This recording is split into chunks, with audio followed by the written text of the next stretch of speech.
umpire INEC has officially published the final list of candidates cleared to contest the June 2026 Ekiti State governorship election, setting the stage for a competitive multi-party race across the state. The list features candidates and their running mates from 12 political parties.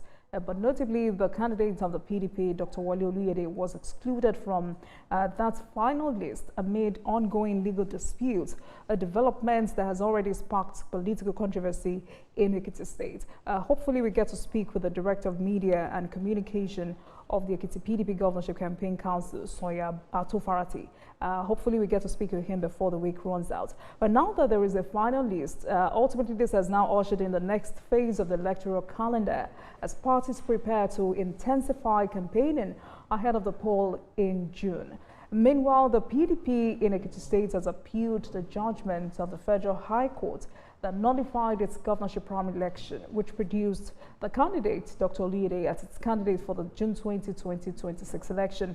The party says it has approached the Court of Appeal to overturn the ruling, insisting that Oluyede remains its duly nominated candidate. In the meantime, let's speak with Mr.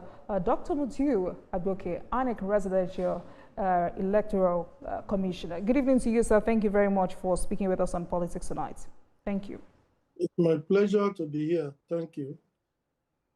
Thank you, Dr. Agboke. First, can you categorically assure Ekiti voters that this final list reflects strict compliance with the Electoral Act? Were there any candidates cleared despite unresolved issues in their documentation? You know, what we need to understand is that INEC responsibility is to harvest the names. It is the responsibility of another agency of government to vet them, to ascertain their eligibility. So all those processes must have, taken place before the commission came out with those lists. So for us, the list has been properly scrutinized based on the power within the ambit of INEC, not outside it. So, and that was why the commission came out to release that list. If you look at the memo that released the list to the public, you will discover that it was signed by the secretary of the commission. That shows that it emanated from appropriate custody. So with that list, there is no controversy of any kind. All right. Thank you for that. But the reason exclusion, PDP candidate, Dr. Oluyede, was excluded from that final list. Some are asking, why did INEC allow the process to reach this stage before such a major disqualification? And for those who say this suggests some kind of lapses in INEC's initial screening process, if today or tomorrow the court rules in favor of the PDP candidates later, how prepared is INEC for these last-minute changes? Number one, it wasn't INEC making that parties were having one issues or the other. INEC did not create internal wrangling that in most cases always land parties in court. And once a matter is in court and processes have been served on INEC, what it means is that the action against that party with respect to official activities of INEC, it will be put in abeyance until the court finally determines it. So the non-release of the name, because I won't call it deliberate exclusion, just like you call it, it's not a deliberate exclusion. The process was ongoing. An intervening event, came up with series of, court processes, one litigation or the other. And the attitude of INEC is that we will always obey all court orders and judgment.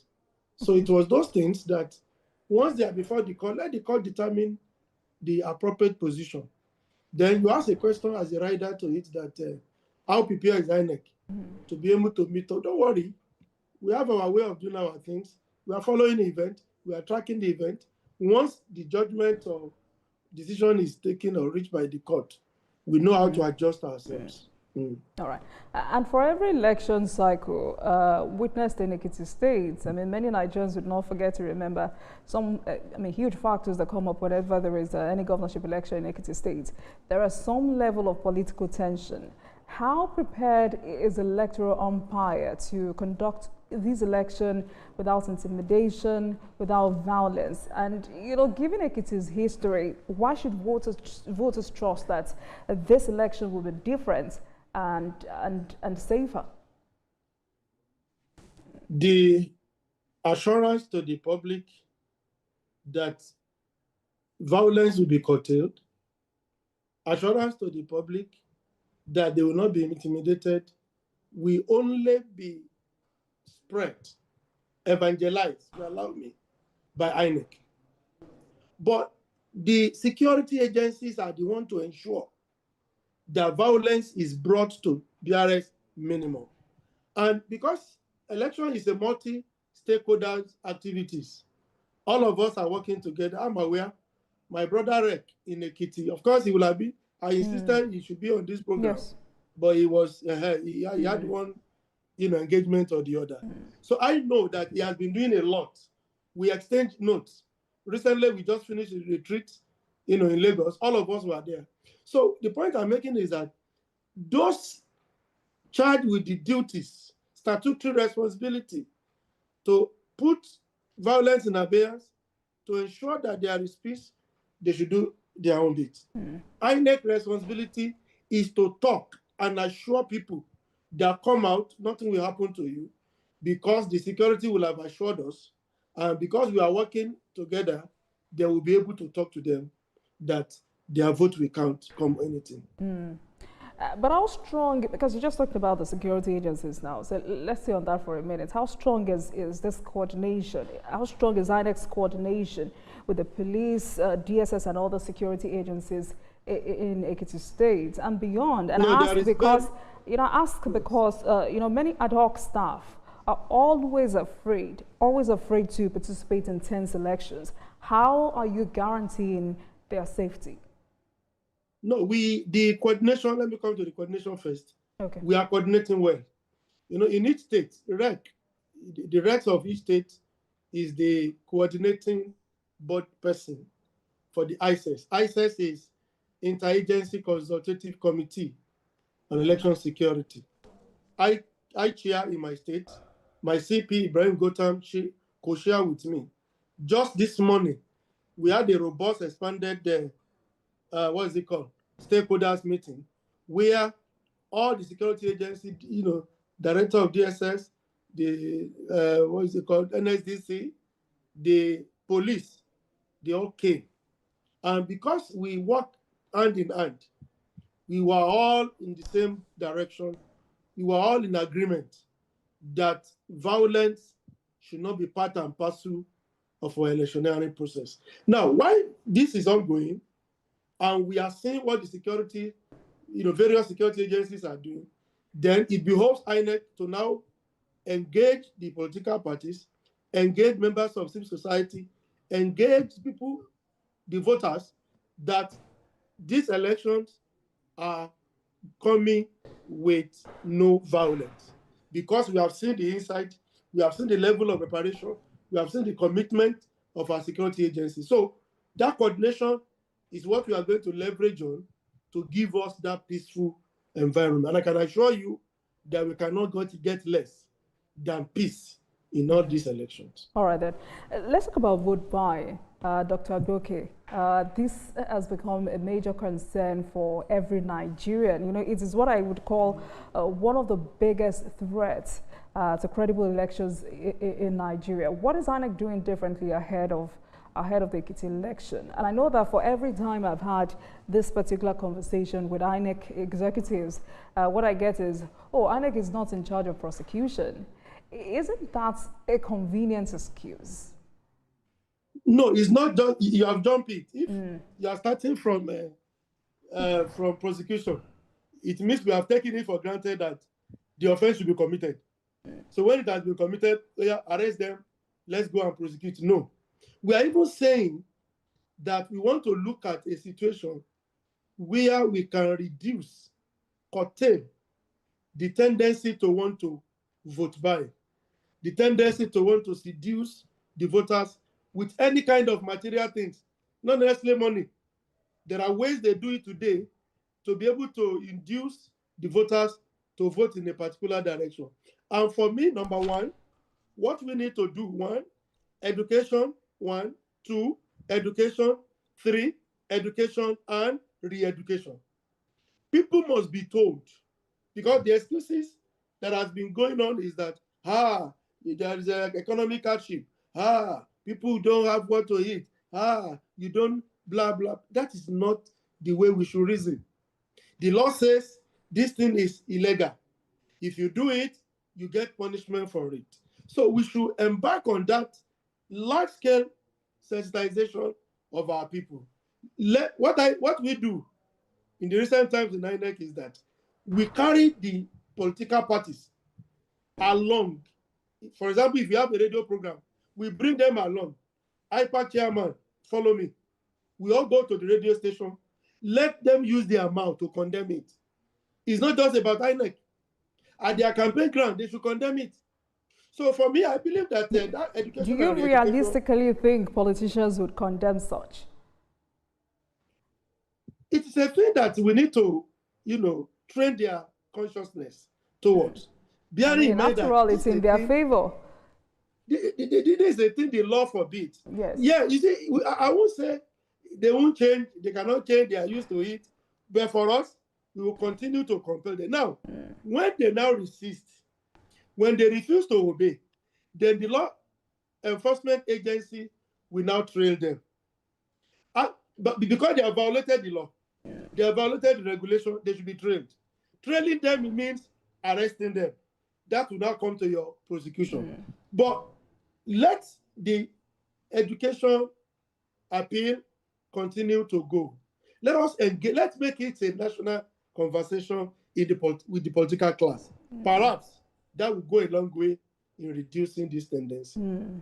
But Dr. Agoke, the reality is that, severally on this program, I've heard politicians and even Nigerians who are not politicians, stakeholders in general, who have said, we may not, or we should not continue to deceive ourselves. Vote buying may be here, or is actually here to stay. But on the part of INEC, on the part of the prosecutors, is there anything like some sort of collaboration between yourself, between INEC and the security agencies to ensure offenders are prosecuted? In Osun State, in the last election, we prosecuted, in fact, not just that we prosecuted, we secured 9 or 8 convictions. One of them, I think, was able to escape because at the end of the day, we were unable to get, substantial, concrete evidence against such a person. But 8 of them were convicted.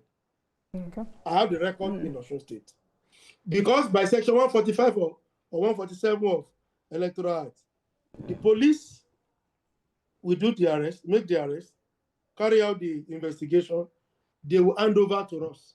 We have the power of prosecution. So in our